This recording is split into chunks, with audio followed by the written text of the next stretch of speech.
This is Angelica Marie, and you're tuned into Ain't No Filter. Yes, I said ain't no filter. This podcast ain't for the lighthearted. Ain't no sugarcoating. Ain't no tiptoeing. Ain't no dog filter, and ain't no flower filter. Ain't no filter. Straight shoot from the hip on every single episode of Ain't No Filter. And today I have one of my favorite people in the whole wide world. The reason why I exist, my mommy. Hi, mommy. Hi, Angelica. No, mommy. Y'all should see my mom. She's so funny and cute. Okay, but mommy, first, tell us about yourself. Where are you from? What do you do? Okay, I'm originally from Chicago, born and raised there. I moved to Milwaukee after I got married, after completing college. I went to school, started college in Platteville, Wisconsin. I attended there a couple of years, and then I moved back to Chicago and finished getting my nursing degree, my bachelor's at Chicago State University, my alma mater. Okay, so of course you said you're from Chicago, but it's a lot of capping going on. You know what capping mean, right, Ma? No. That mean lying. Oh, okay. So cap, and then when people say no cap, that mean they ain't lying. Okay. Learn something new every day. Okay. It's important. So with that being said, it's a lot of capping going on. So you gotta let them know what part of Chicago you from, or where you stayed in Chicago, because there's a lot of people from the south suburbs saying they from Chicago. So originally, I kind of stayed a little bit south where I was born at and lived in that area, south side of Chicago, like in the 40-something hundred block off of Drexel. Up until I was about 2 or 3 years old. Then we moved to the north side and lived in the Cabrini Green projects, which were the red projects.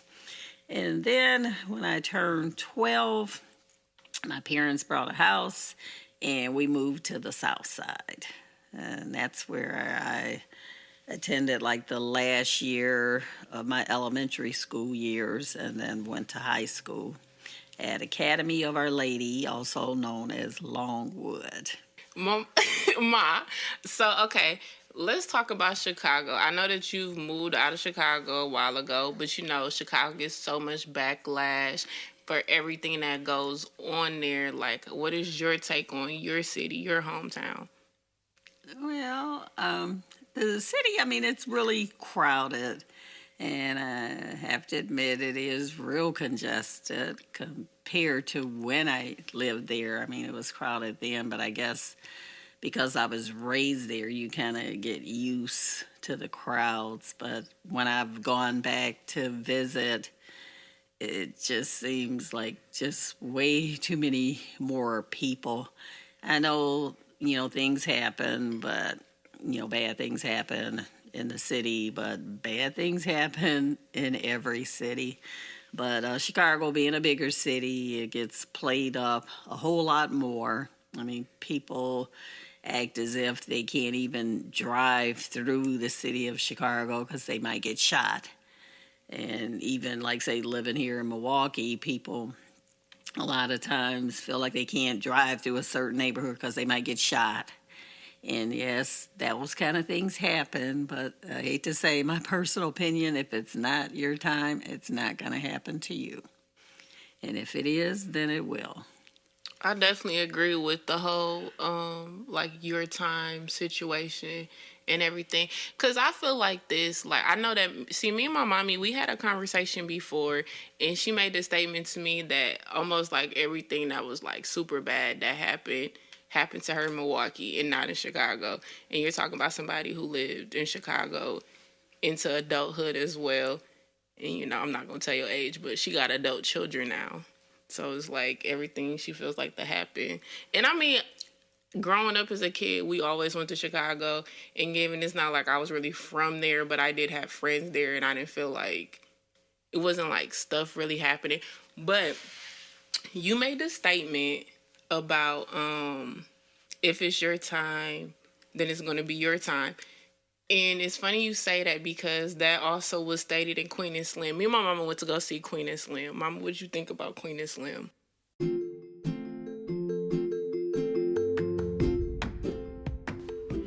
If you haven't heard about Anchor, it's the easiest way to make a podcast. Let me explain. It's free. There's creation tools that allow you to record and edit your podcast right from your phone or computer. Anchor will distribute your podcast for you so it can be heard on Spotify, Apple Podcasts, and many more. You can make money from your podcast with no minimum listenership. It's everything you need to make a podcast in one place. I think it was an excellent movie. It was different from some of the movies that I've seen. And it was kind of scary watching it. I can't remember, was it based on a true story or no? No, mine wasn't based on a true story. It wasn't based on a true story, but being true as things are, watching that movie, we know in real life a lot of those things do happen. So it could be a true story for somebody out there. Yeah, because I mean, it wasn't a true story, but like one of the stories behind Queen and Slim is that Lena Waithe, who wrote the film, she said that, I forgot who she said, but someone came up to her at one of those like Hollywood parties, was like, I have this idea, this story, you need to write it. She sat and she wrote it. She already knew who she wanted to direct it. But even before I saw the movie, it reminded me of Asada Shakur, because, if you're not familiar with her story, I know you're familiar, Mom, but for the people who are listening who aren't familiar, her story was basically loosely translated. Also, this is the thing about media. Whoever puts out the narrative controls the narrative, and you're talking about stuff that happened really back in the day where police and media, they're best friends. Okay.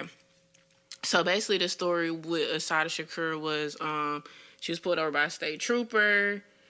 One of the Black Panthers that she was with gets murdered, and I'm probably like missing details, but basically what's reported is that Asada Shakur murders the state trooper and she escapes to Cuba. And if you know, in Queen and Slim, they were trying to get to Cuba and they needed a plane and all that stuff. Well, Asada Shakur, she went to jail and then she escaped from there and went to Cuba. That's where she's supposed to be at. So that's why Queen and Slim reminded me of that. What was like your favorite parts of Queen and Slim, though? My favorite part was, I would say, their relationship, watching parts of their relationship, how it developed, like when they first met. And you could see she seemed like a cold person, like she probably had been hurt in the past or not really liking people at all. And the guy seemed more warm and somebody that could joke around and serious, but not too serious, loved his family. And it's kind of like he kind of brought out that side in her. So watching their relationship develop throughout the movie, he really, I feel like he really changed her, but she also opened his eyes to a lot of things in the world that were more negative and harsh. I agree. I mean, okay, so like on social media though, it was a lot of mixed reviews. Some people thought the writing was mediocre. I didn't feel that way. Did you feel like the storyline was mediocre? No, I didn't think that the storyline was mediocre. Like I said, I felt it was kind of different from some of the movies that I have seen, and just the whole development of the storyline and how they were traveling around I don't really feel that it was mediocre. I think it was done excellently. You could follow through. You could see how things transitioned into, like, say, the next episode or whatever, how it was developed and everything. And then, okay, so you know how there's always a big thing about colorism and everything like that. So both of the characters are dark-skinned individuals and everything. And I know that some people felt like um the leading lady was like she kind of stirred up stuff and made it worse. Do you think like there would be a backlash because she's a darker skinned woman, and the connotation with darker skinned women is that they have attitudes? And I'm asking my mama because I'm a little lighter and my mama actually is dark skinned, so I'm asking my mama. My mama just made a face at me. No, I can understand, actually, I guess being a dark skinned woman, understand from her viewpoint because, anybody that's, like you say, black or whatever, in different shades have experienced, whether they recognize it or not, have experienced being treated differently. Because I know I get treated, and haven't lived as long as I have, treated differently as a dark-skinned black, differently than a light-skinned black. And they're a little bit more accepted, and as opposed to the darker skinned black. So, I mean, I could see it's almost like she internalized a whole lot of it. And that's one thing you have to try not to do that. Let it define you. Yeah, you're dark skinned.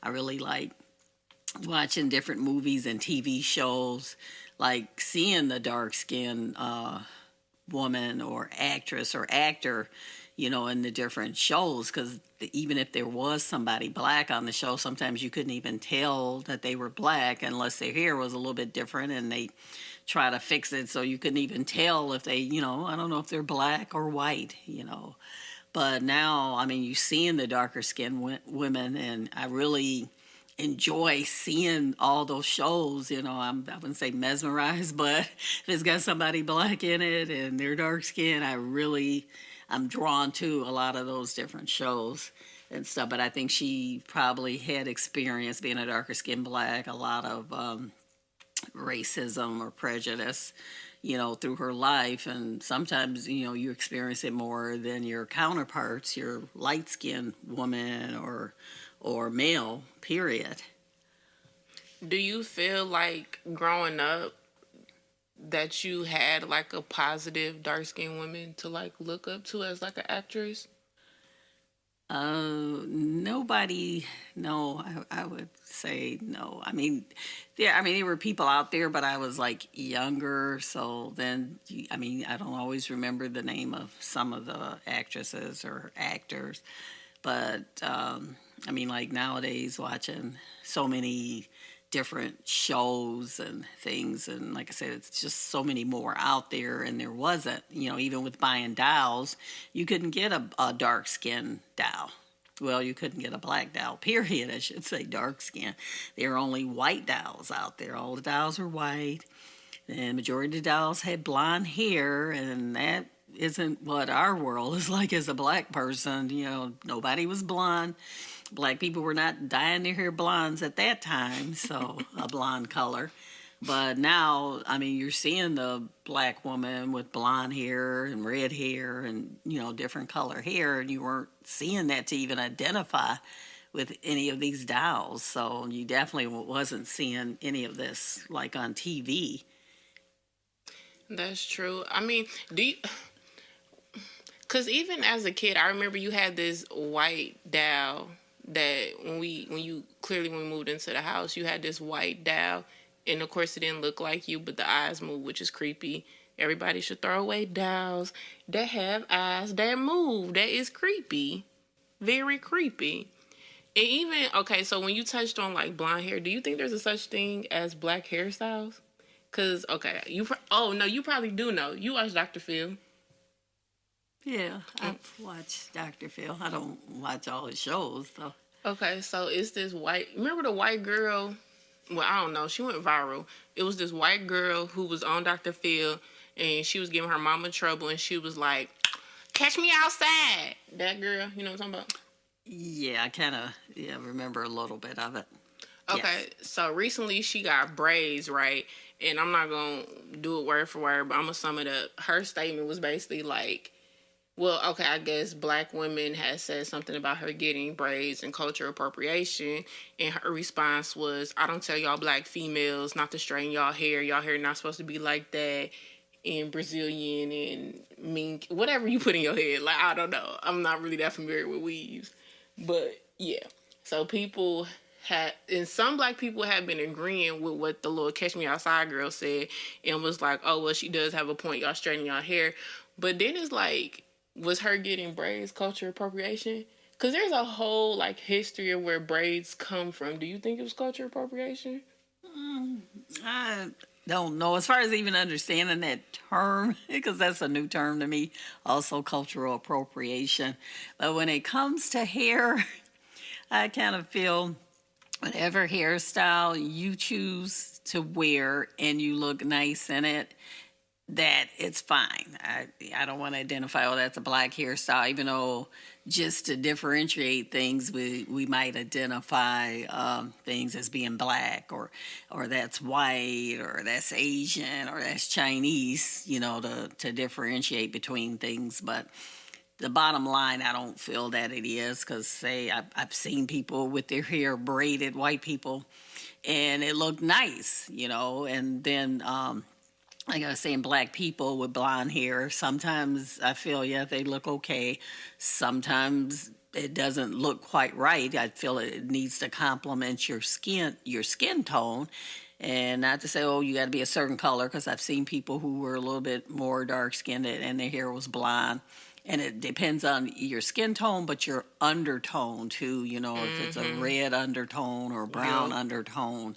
And I'm like, oh, that person looks nice with that blonde hair. And then I realized, okay, it's also their undertone that plays into that, because I had a friend and she was light skinned, but her sister was even more light skinned. And this was like way back, I want to say it would have been the 60s, 70s. And her hair, and I know they were just starting to do that blonde color and the light, what I always called burnt color, but that looked nice. But her hair was dyed blonde, and I mean, the first time I saw her, I'm like, this lady looks so beautiful, and she was black. And I mean, from the back, you wouldn't have known, just because her hair looked really nice, but it was just beautiful, and it really brought out her beauty. And then, with her attitude, she didn't have like an attitude or anything like that, but I'm saying she was a nice person too, because how they try to throw the attitude thing on the black female also. But And we don't got attitudes. We just got to be strong and well suited. But I think I definitely kind of agree when it comes down to hair styles. I don't think the Catch Me Outside girl, I don't think she looked bad with the braids and stuff. But people's like, that's why your braids gonna slip tomorrow. Because, the whole big thing is that when you got straight hair, your braids aren't going to stay because it's not gripped onto anything. I personally don't care what hairstyle you really wear. And then getting back to like these new terms, because that is a real thing. A lot of these terms that like my generation is talking about in regards to like colorism,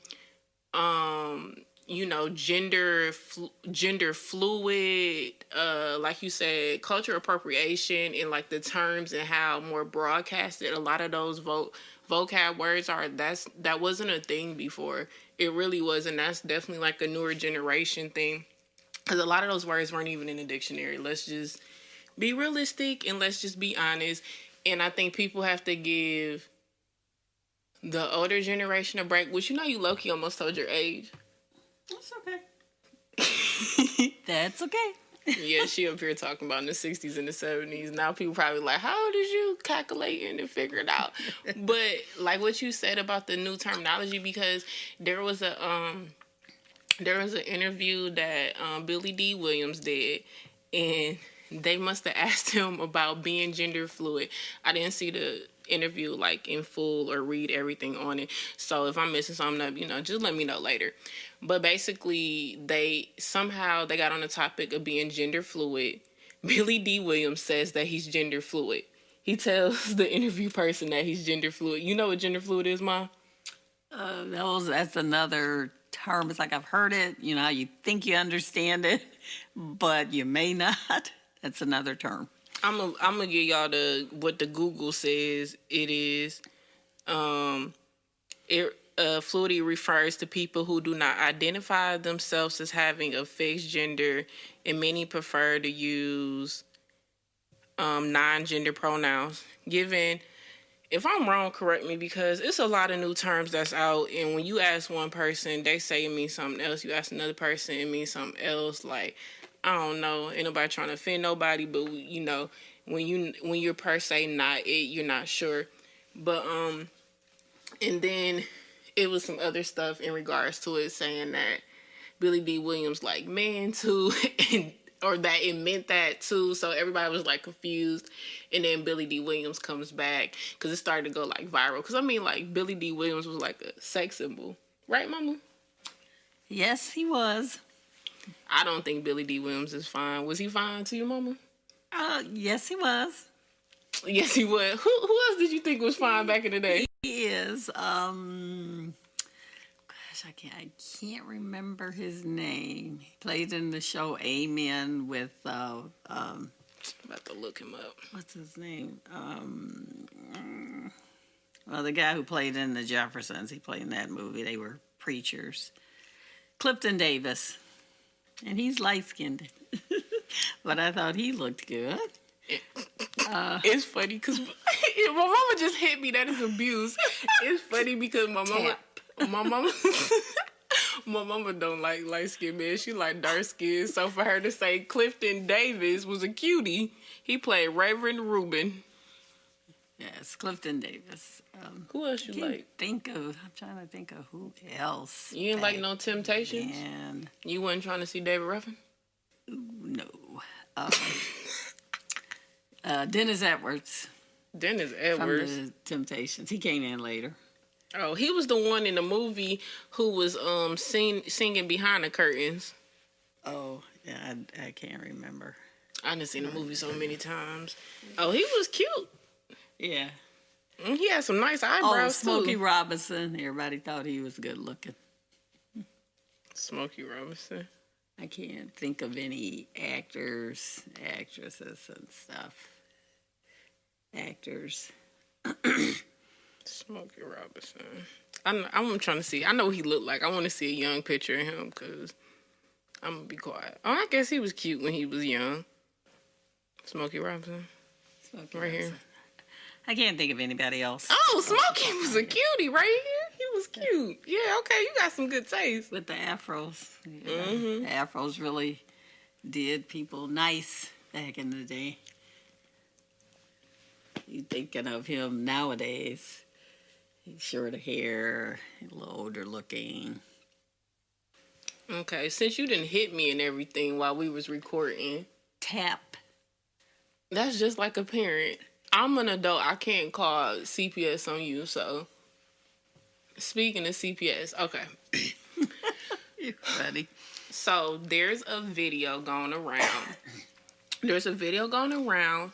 Of this mother who she must have got a phone call from the teacher or whatever. So she arrives to the school, right? She arrives to the school. She talks to the teacher and she's like, where he at? She talking about her son. So she's with one person and I guess another person who's recording it. She's ramping and raging. She's walking and stuff to like the cafeteria. She gets in the cafeteria. She see her child. She grabs him. She snatches him up. If you've been bad in school, you probably didn't got snatched up by a parent out of classroom, or your parent didn't sat in the class all day, or you might have had a pop-up parent. My mama was at my school a lot, but I wasn't bad. She was at my school just making sure I wasn't bad. But my mama always know I wasn't bad. I talked a lot, got good grades, but also, like, if you said something I didn't like, I didn't care. I was going to say something back. And mind you, I had a lot of white teachers. Not my fault. And they was low-key racist. But, you know, shout out to Miss Weiss. I liked her. But that was my first grade teacher. But anyway, back to the story, right? So she grabs her child and she grabs the child. She takes them back in front of like the teachers that she was initially speaking to or faculty staff, whatever their position may have been. She start whipping her child. She whipping, whoop, whoop, whoop, whoop. It's a good whipping.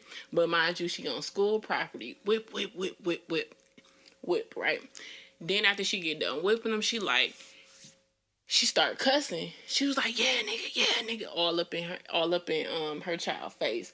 And then, you know, got posted on social media. I don't know who exactly posted it, but it became a big thing about how you discipline children. And then it became like, you know, this new generation is too soft and everything like that. You know, what are your feelings about like discipline and stuff with children?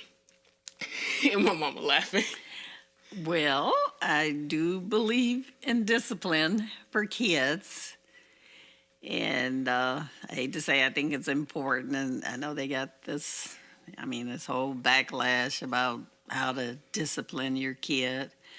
And I know back in the day, we called them whoopings. You know, they want to call them beatings. My mama didn't leave any marks, you know, those kind of things, or whooping with an extension cord.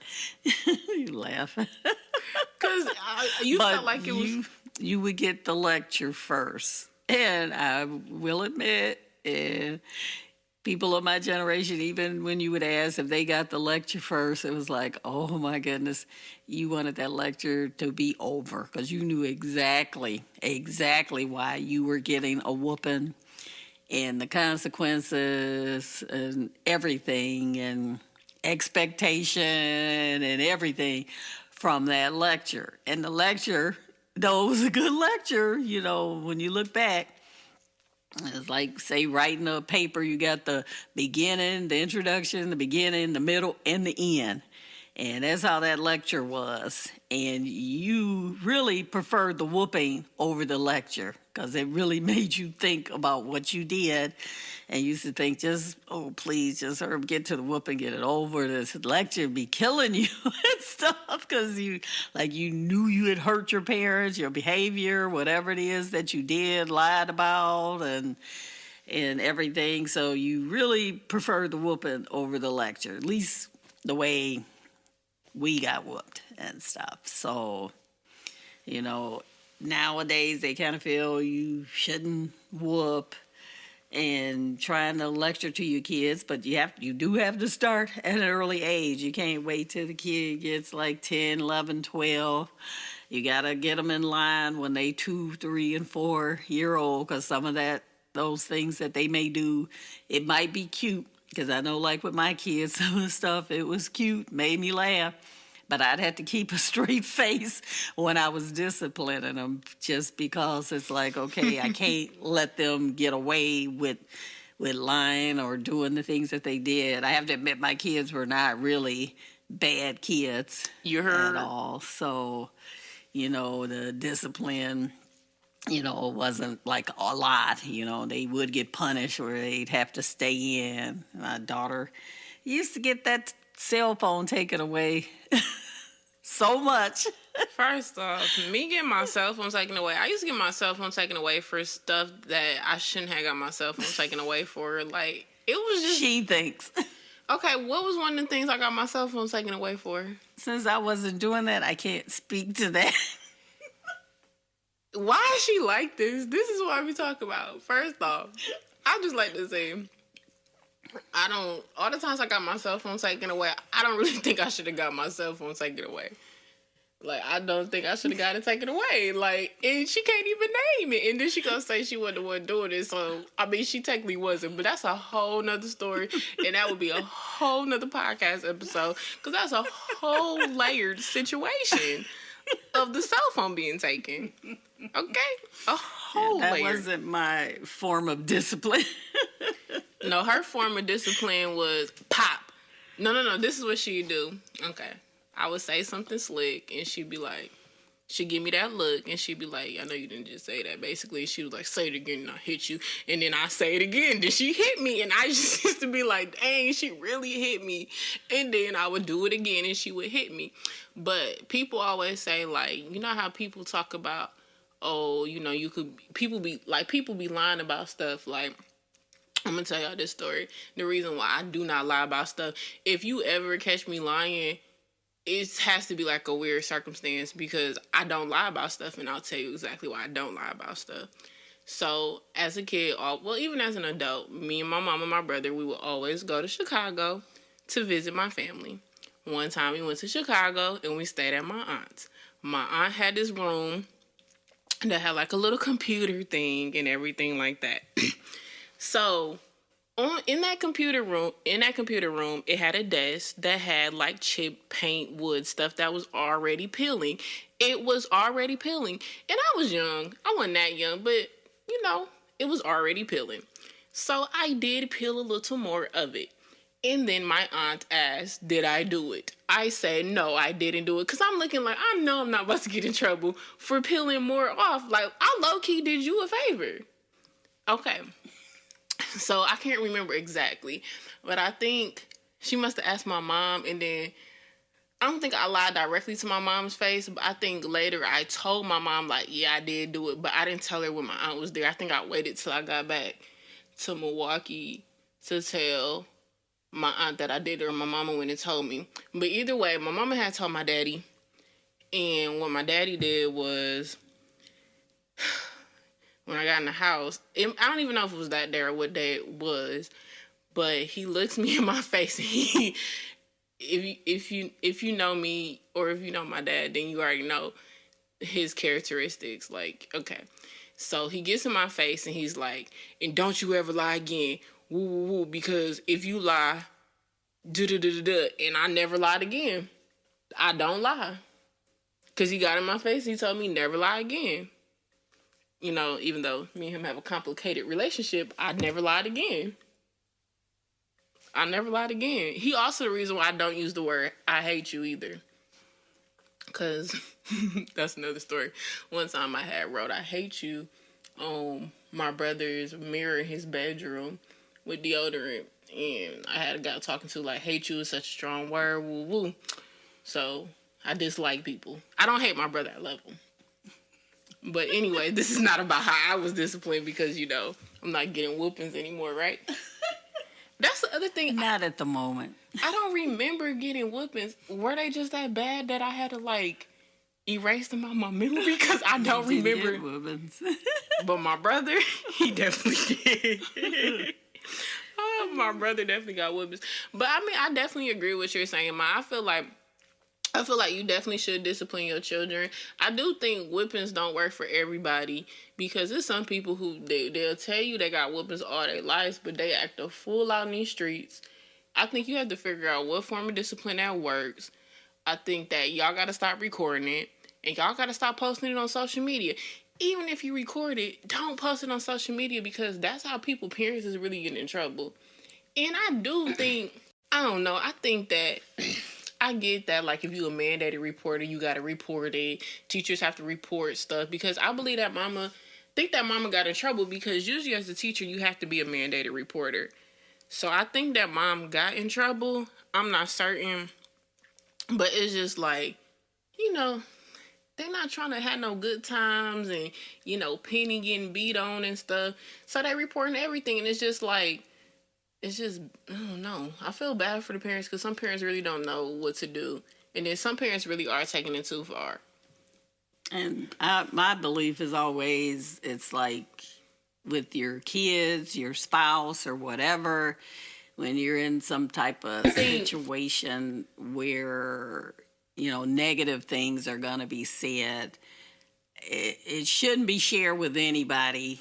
You keep it in the family. It's, you know, I hate to say, like a sports team, when arguments go down, you try to keep it in the locker room, basically, you know, so you can still get out on the court or on the football field and play cohesively, because otherwise, especially nowadays with all the media and everything getting out in there, everybody's got their opinion, I'm not one. I'm on social media, but I'm not on social media like that. I might read a few comments and then I'm like, okay, I don't want to hear this, because some people hide behind their comments by getting on social media, because would they say this to your face that they have the opportunity, and if it's something, say, they believed in and they're being respectful about their comment, not say trying to tear you down, kind of, they should be able to say that to your face and say it, like, just trying to say, like, in a respectful way. But even like you're disciplining your kid, I always made it a point. I didn't call my kids stupid. I never liked the word shut up, because I'd see parents doing that to little kids, 2 and 3 year olds, and tell them, they're crying. And I used to always try and teach my kids, especially my son, when my daughter would cry, she's trying to tell us something. It's up to us to figure out what she's trying to tell us when she cries. That's how she communicates. And I used to tell him that over and over again, because the crying used to just bother my son really bad. I'm like, she's telling us something. I said, we got to figure out what she's trying to tell us, because she can't talk. And he's like, oh, yeah, she can't talk. That's how she communicate, is crying.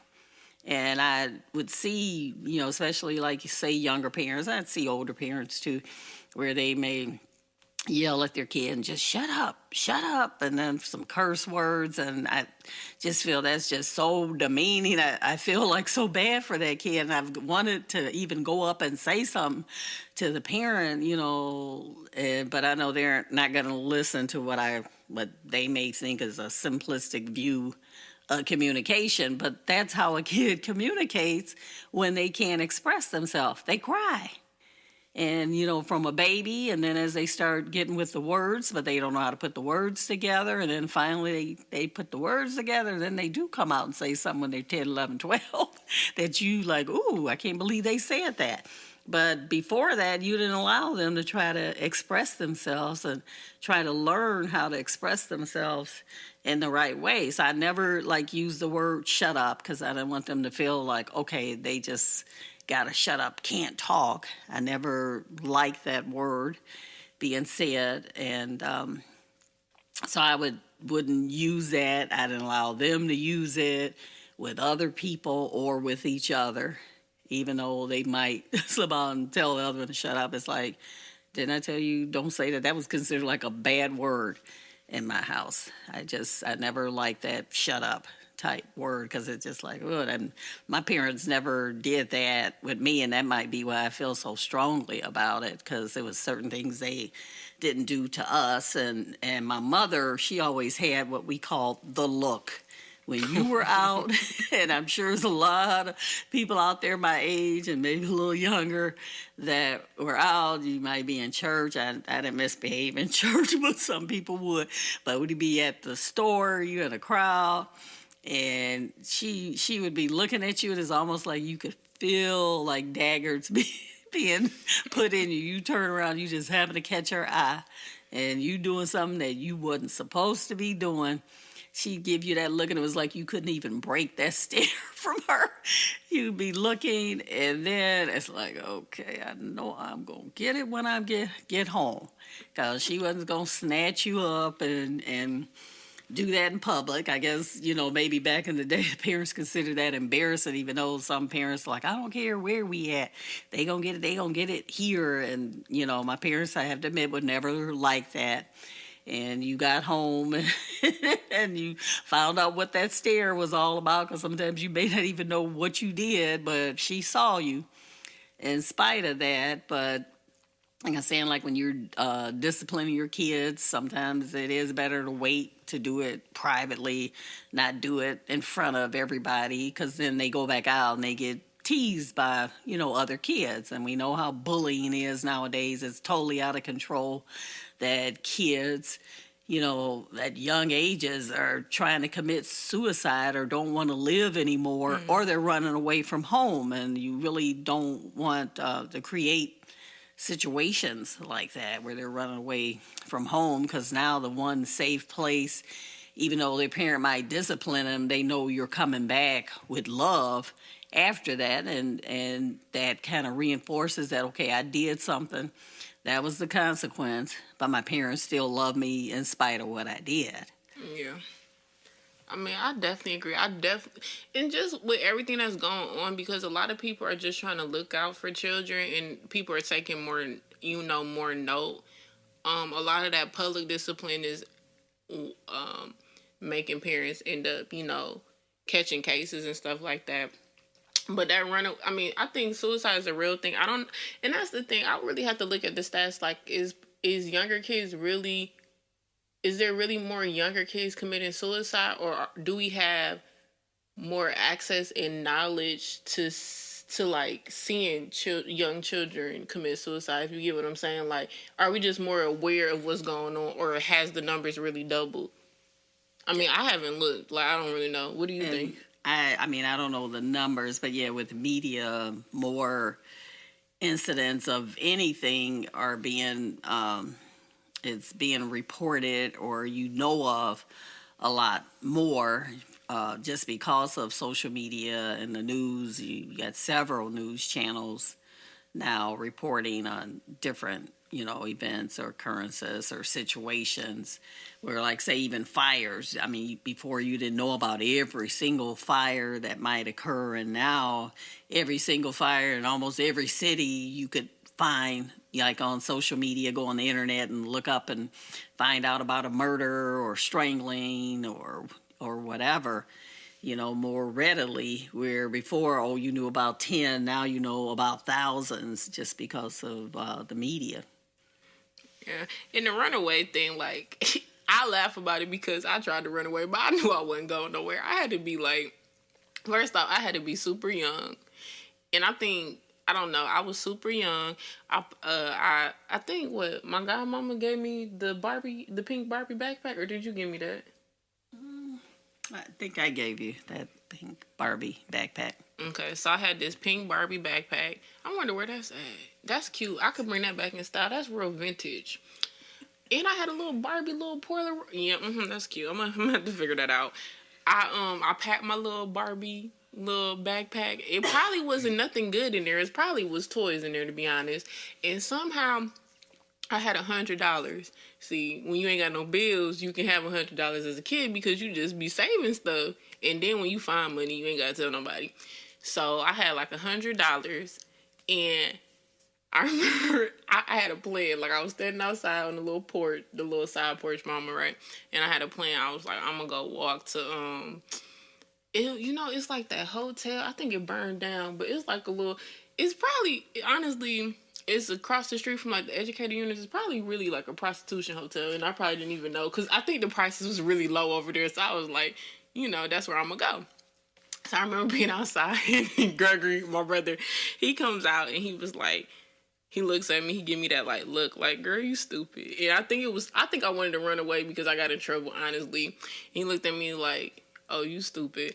And I'm like, I'm going here, da-da-da. And he said something to me that clearly made sense because I walked back in the house and just went to my room, which people wonder why I can be by myself. I got sent to my room a lot, so I'm used to just being able to be by myself with nothing in the room because I'm still like young, old, where we didn't have TVs in the room until one day I thought I was grown and we had got a new TV in the living room, and I had took the TV and put it in my room.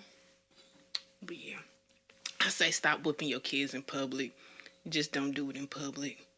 You agree, Mama? Yes, I agree. They still need some kind of discipline because you can't let them think they can do whatever and no consequences. They have to be aware of that. And like, it's because otherwise, by the time they get older, they're totally out of hand and there's no control. And some kids, no matter what form of discipline, they're just going to be doing bad things. And then that goes, but okay, so like going into adulthood, having kids and stuff, and then say you did all that you could, and then your child gets into mess, like, because everybody's like being on loyalty, like you gonna ride behind your kids, you gonna ride behind your parents or your mom or whatever the case may be and stuff like that. How do you feel where does your duty stop as a parent? Like, you turning your kid in, or you riding for your kid? What you gonna do, mama? You turning me in? Well, She about to turn me in. my kid, I would probably turn him in. But like, They what know crime? that. Like, if I rob a bank and get $1 million, you turning me in? I would turn you in. I got $1 million. What if I hid the I money would and you keep the $1 million? turn They you. never find the money. I would turn you in.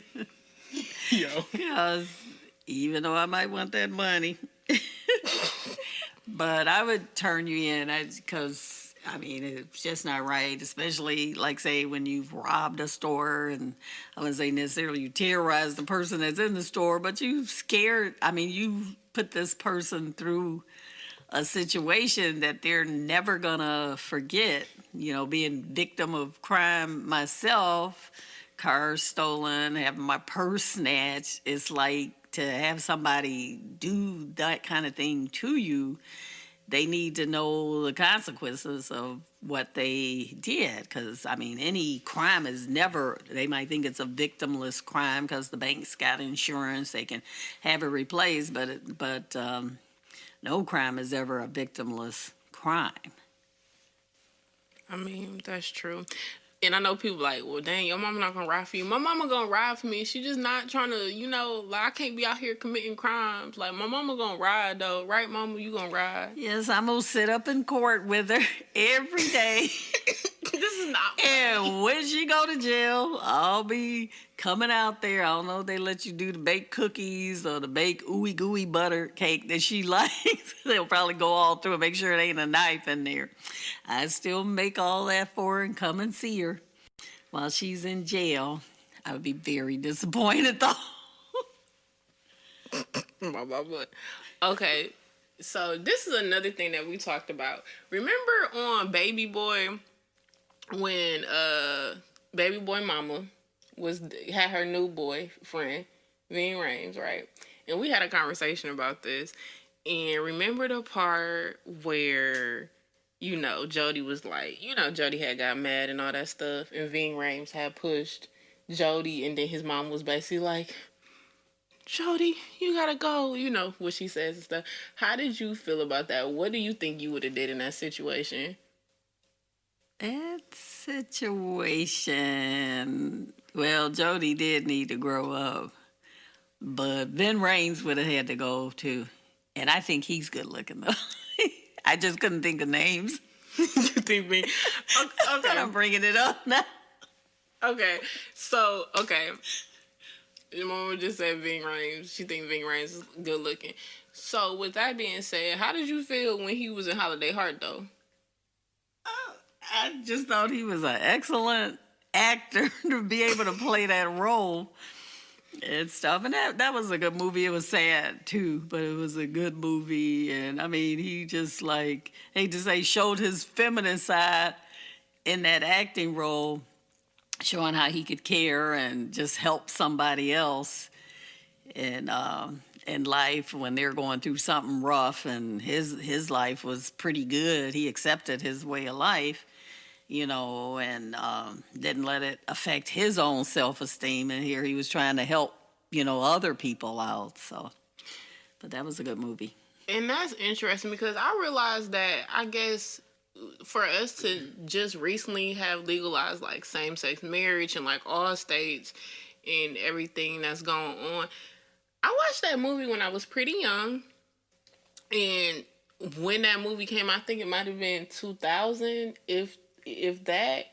And, it's a big conversation in regards to like people forcing sexuality on children and, when do you expose children to certain stuff? Like, how do you feel about that? Because that was one of my favorite movies growing up. And I don't even know if I really was tuned in that he was homosexual or that he was dressing in drag, I guess, is what the term for it. Do you, because of course I watched it. I don't even think I was old enough to really fully understand, but do you really think it's a such thing as like forcing sexuality on children? I don't really feel, that you do, because I mean, kids or people that are gay, and like kids when they're younger might say, oh, they knew that they was probably gay at a young age. I mean, if they were like exposed to it, and I'm saying, I guess I'll say in a healthy manner, not saying where they were abused or anything like that. So anything other than that, where they were just around people and a couple that's gay, but they're hugging, kissing, or whatever, but nothing way, out there, things they shouldn't see even in a heterosexual relationship, things that they wouldn't see. So basically, those same things. So I just feel that they identify with their inner feelings a lot sooner and recognize those inner feelings a lot sooner, where somebody that, say kids that are around a heterosexual relationship and that's what they see, that's considered normal, but they realize, oh, I don't feel that same way, but they don't know what's going on with them. Just like, kids that age when their hormones kick in and they start feeling different and they really don't know what's going on, in their body and stuff. So I don't, those situations, I don't feel that it's forced. And the whole thing, like, with the kid being traumatized by some incident and then they're gay later on, I trying to understand that completely, but not every kid that goes through that ends up being, gay, like later in life. Because then people will feel like, oh, because they got molested or whatever, they turn gay. I kind of feel personally myself that it's in their DNA, that it just starts at birth, and then it's just another thing you got to recognize about you and your body and yourself. Yeah, and I agree with my mama, and that could be because I'm her daughter. But I think that me and my mom are very open people, and we try to see like all sides of people's like perspective. Because I personally feel like you're born with the sexuality that you have, and I know a lot of people will say like they're too young to know, but you hear people joke all the time about people having boyfriends and girlfriends when they're in kindergarten and all that stuff. So I feel like if you kind of know that in kindergarten, how can you not know if you're, to the same, sex, or if you don't want to be, confined by certain pronouns. I personally don't really care. Of course, I'm not saying, show your kids sex movies and whatever and, sex scenes or nothing like that. But I think you can't tell a person when they don't know what they like or want, because I don't feel like you have to per se. I don't know. I think all of that's a sticky situation. And me, my mom, and my brother, we were having a conversation about D Wade, and one of his sons is, I'm not really sure if he's technically came out as being homosexual, but he dresses feminine, and like young Twitter was basically saying that D Wade failed as a father, and I was just like, if that's what failing as a father is, if accepting your child for whatever they like or whatever they want to do at this moment that isn't hurting or harming a person is failing as a father, then I just need to know what the definition of a father is. Like, how do you feel about it? Do you think it's too young? Like, I don't even, like, what do we do? Yeah, I don't feel like you can say anything's too young. Like I said, with any type of attribute about yourself, I mean, you're always growing and learning about yourself. There's still some people that are adults that still, haven't really developed their inner self or in contact with their inner self, as far as even knowing what they want to do in life. So I would say this is no different. And what makes it harder is just because of all the opinions and the way the world is. Suppose the world was set up, everybody's supposed to be heterosexual. Well, it's not. People are different. So I think that makes it more difficult. Like, say, if a child does recognize it, and it's not like a lot of, I don't know, as far as research being done on that, as far as how young kids are when they might recognize that, because you'll notice like some kids will migrate toward playing with girls more, a boy playing with girls more, or a girl might migrate to playing with boys more, wanting to do boy sports and things like that. Because I know myself, I was more of a tomboy. My daughter, she was more of a tomboy, Yeah. but I mean, she loved to wear her dresses. She definitely would want to dress up like a girl and still go out there and flipping around and doing sports in a dress Yeah, with she got in little trouble for that. patent leather shoes on and stuff. She didn't care about how she was dressed. She was gonna do her sports and stuff. And I mean, it's just something that you enjoy. So trying to put kids into a category when, especially at that age, kids may know, but I mean, not, I don't want to say no, but you start knowing particular things within you, but putting it all together to say, oh, this is what it is. I mean, they're not necessarily at that point, but certain things they like, certain things they want to do. Because, I mean, I've been around guys, through my job and everything, that you would think, they're a little bit feminine, but they're not. But it's just certain way that they do things or the way they act. And they're, okay, so a little bit more femininity shows up in them, but they're not necessarily gay. You think about like Bruce Jenner, was he really gay all this time and not until, like, we're talking about years and years of being this all American man, and then to come out, as a gay person with a dress or transgender. I'm not sure how he identifies totally. I don't know if it's just transgender or what, and dressing, as a female. So, I mean, all those years. And then Jessica Simpson's dad, he was like a minister, and then for him to come out and supposedly he's gay.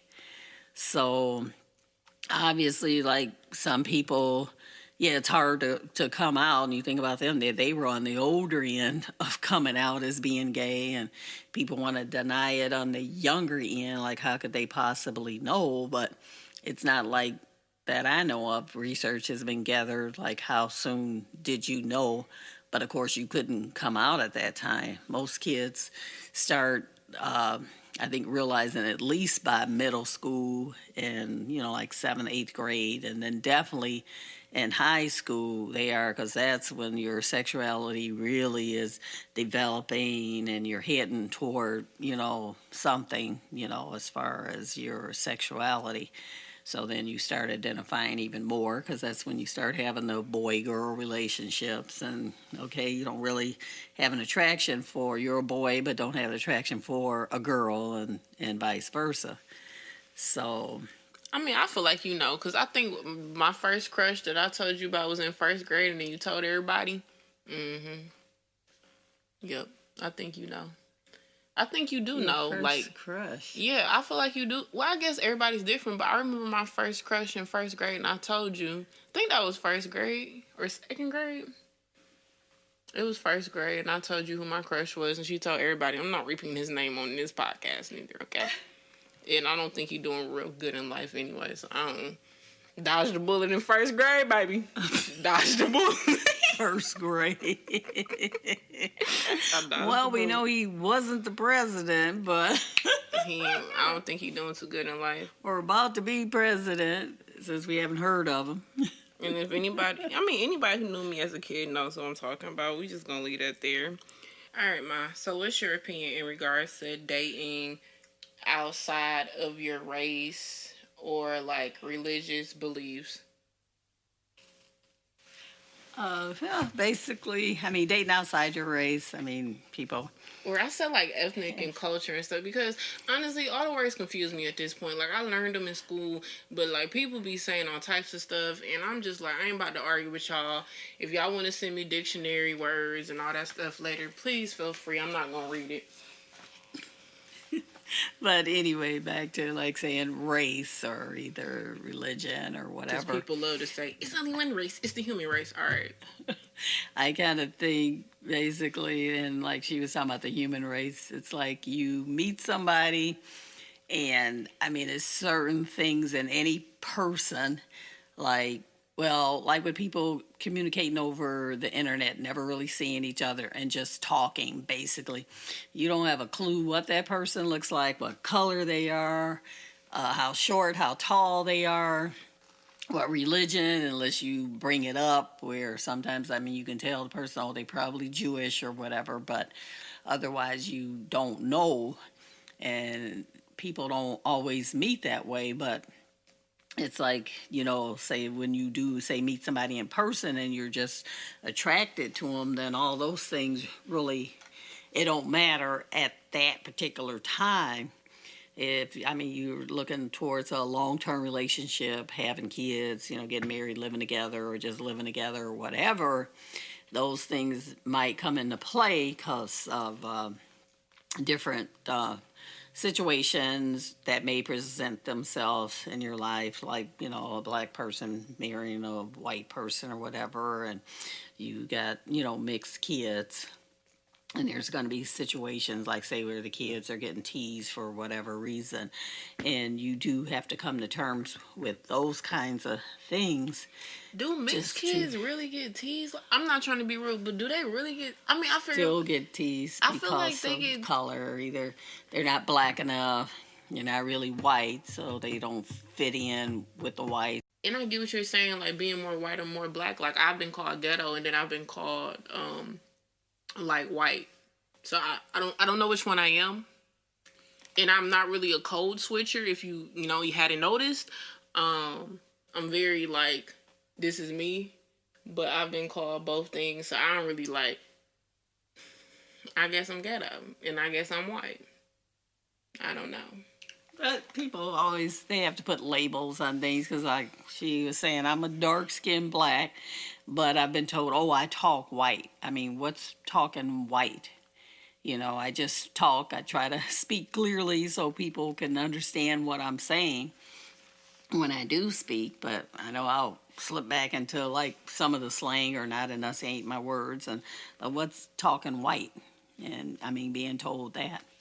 I mean, but like going back to the whole dating outside your race, I personally can't see myself dating someone who isn't black, and if they're not like African American, I can't see myself dating someone who, like, I can't like if you're not like if I don't know like you know what I'm saying like maybe I could date you Jamaican, but I don't really see myself being like, oh yeah, mine he's white. Like, I don't see me like, yeah, mom in love. He's white though. Like I don't see myself doing that. You know, like I said, it just depends on meeting somebody and you end up being compatible. Because you might, as they say, start off as friends, and that's with somebody of your own race, and then it develops into a relationship because you start feeling an attraction to that person the longer you're around them. Yeah, I don't know, but okay. Could you see yourself dating somebody outside your race? Or have you dated somebody outside your race? No, I haven't, and I would say at this point in time, I probably wouldn't, but I would not say never. You never say never, just because I know I do like dark-skinned men. So, You think my father dark skinned? yes, your daddy is dark-skinned. I think he kind of on the white skin side. He definitely ain't hitting for a Sidney Poitier, but he ain't hitting for Harry Belafonte neither. Oh my God, he's the same complexion as I am. No, I'm gonna have to look at some pictures. Look at us together again. All right. So in regards to that, how do you feel about gender norms? Do you feel like gender norms existed in your household as a kid? Like in regards to like, well, I already know the answer. This is really for y'all. But do you like the idea of do you like the idea of gender norms, and do you think they existed like when you were a kid? When I say gender norms, I mean like who takes care of the household, who pays this, who does this, that, and the third. Yeah. My belief, and I didn't, she's talking about gender norms. I always just felt everybody should do every job. No, like one person, only boys take out the garbage, the girls only do the dishes.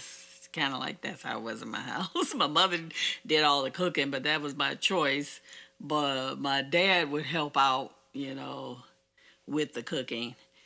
But otherwise, my brother always took the garbage out. I always ended up having to do the dishes the majority of the time.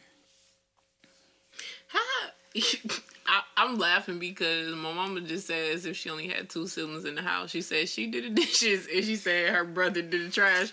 Dang, what about the other siblings? They was just watching. Well, as my sister and them got older, it was almost like they got taken off of the dishes, and I was doing them all the time. And my younger sister would always, when she was supposed to do them, pretend like she was asleep. That's a good one. So she wouldn't have to do them, and then my mother would have me do them. I don't know why. That didn't work too well. That never worked for me either, yo. Like Gregory. And that would be a whole nother podcast. So, gosh. I can't. Ooh, yeah. Okay.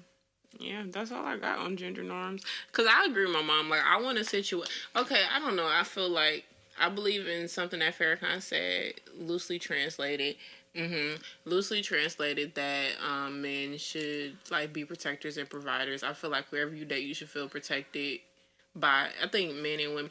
But that has something to do with feminine and masculine energy. So, I don't know. I would like a man who can do both, who can cook and clean, because I'm not going to cook every day and I'm not going to clean every day. And I think that's good because being in the healthcare profession, I've seen too many of those situations where the one spouse was the only one that, say, wrote out the checks. And here you got, say, a grown woman in her 50s don't know how to write a check out.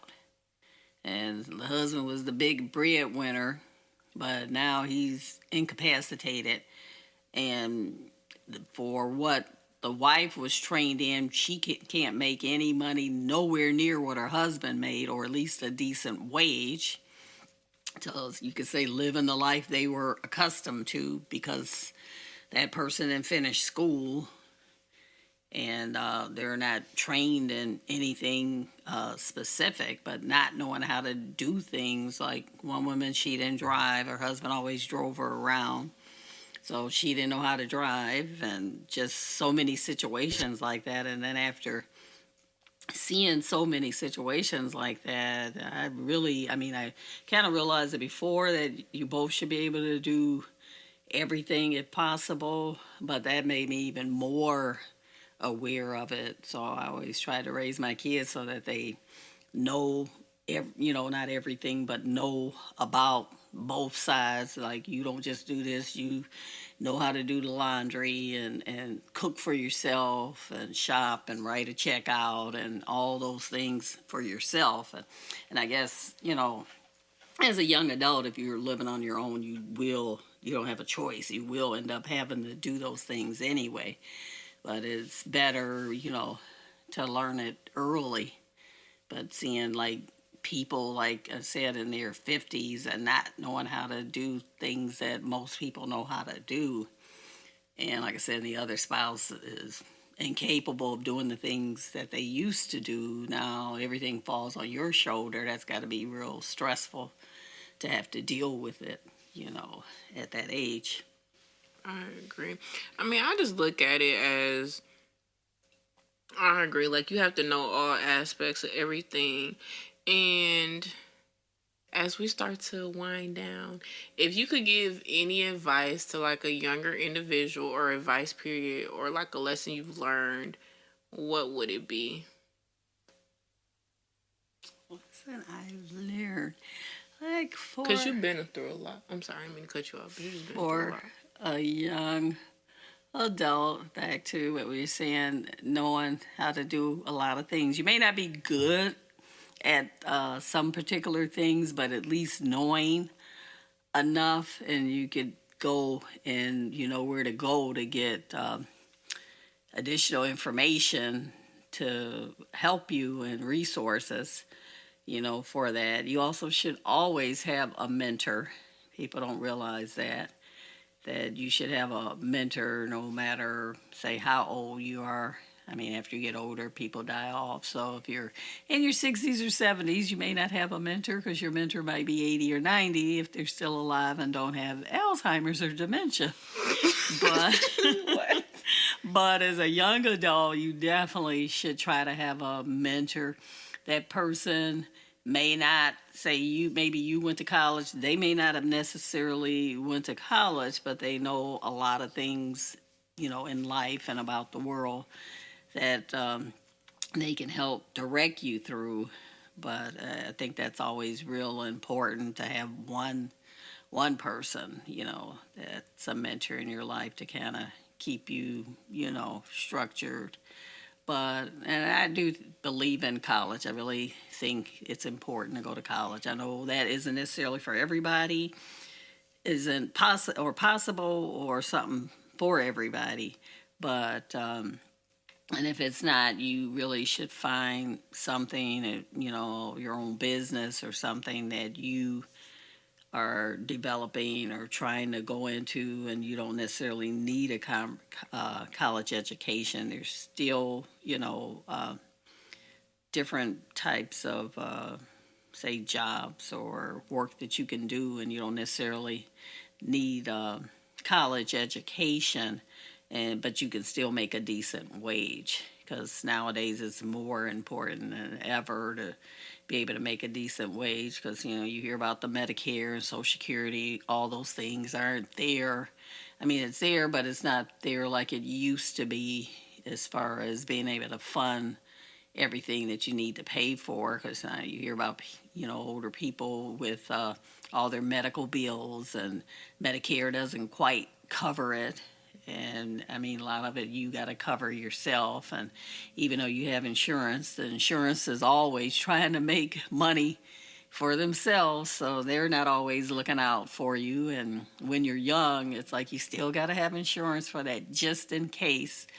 But the young people are the ones that the insurance company really make money off of, because you're paying your insurance premiums, but you're not using them, because you're not getting sick or being hospitalized or anything like that. So here they're getting free and clear money, and you don't really need it for anything. But I mean, you got to have it for that just in case type situation. But I always say continue to grow and learn. Yes. And stuff.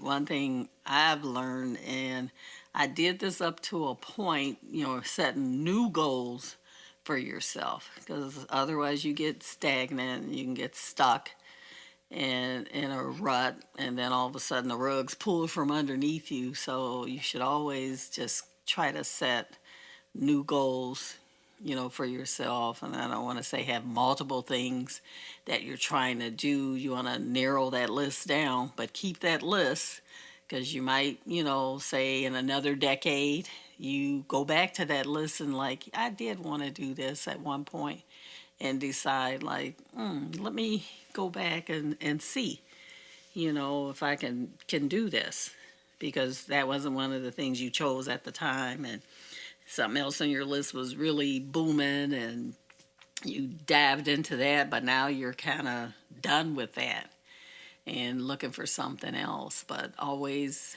set goals for yourself, no matter what age you are. Well, I agree with all the advice that my mother gave me, and honestly, that's the end of our episode on Ain't No Filter. Mind you going to sign out? Well, I'm Angelica Marie. And I'm Mary. And this was Ain't No Filter.